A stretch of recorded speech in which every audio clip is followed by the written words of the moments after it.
Okay. Welcome everyone to my YouTube channel's second episode. If you don't know, which you probably don't know, my name is Shaw.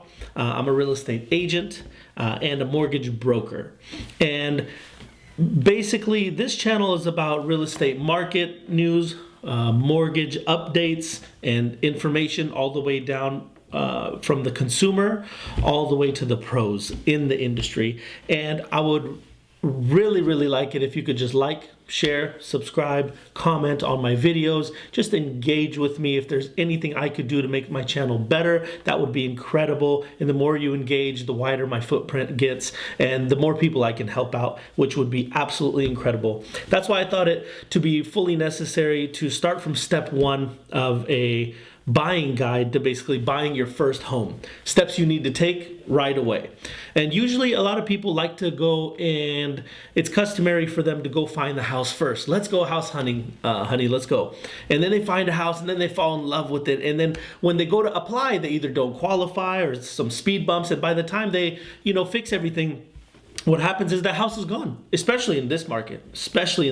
But traditionally, the house is gone because people are buying it. Or some roadblocks happen and then they can't get it. And then, they missed out on the house of their dreams, So what I tell people, first of all, right away, apply for a mortgage. See what you qualify for. And then we take that paper, then we take that check and go house shopping.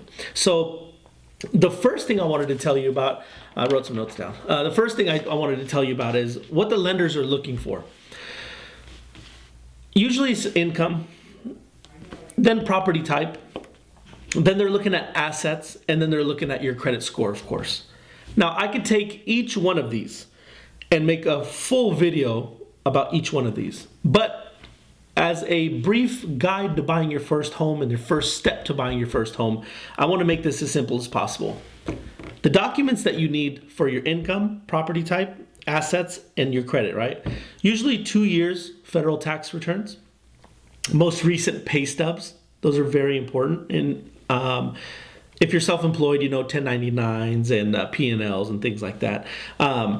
Divorce decrees come into play once in a while. Child support comes into play once in a while. Those kind of things, if it's necessary. To prove, and this is different in whatever in all the different states, but usually to prove, hey, I've been getting this much for the last 6 months, or I will get this much for the next 3 years, which is usually the average.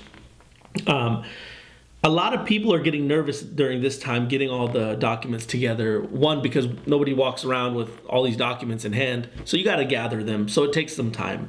So it's nice to be prepared for when you're putting that offer in on the first house, to have everything prepared to make it easy for the agent to put in a full, strong offer, because your documents are ready. You're ready to go. You got your money ready. Your docs, everything's good, and all that gets sent in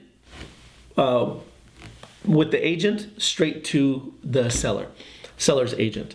So usually credit gets pulled at this time, and it's very important. Again, I can make 10 videos about credit alone, but it's important not to switch jobs during this time.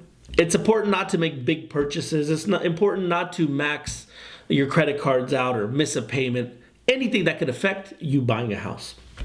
So they look at your liabilities, like they look at bank statements, which are your assets, and they look at your liabilities like bills and what you have left to pay and debt and so on and so forth.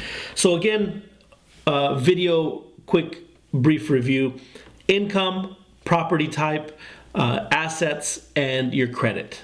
If you have any questions, please just put it in the comment box. I would love to engage with you guys. I would love for you to share. I wanted to make it as quick as possible so it's easier to digest, and then you can go about your day and give it some thought. If you have any questions about any other part of real estate or mortgage, I'm here to help. Again, go big and go home. Thank you.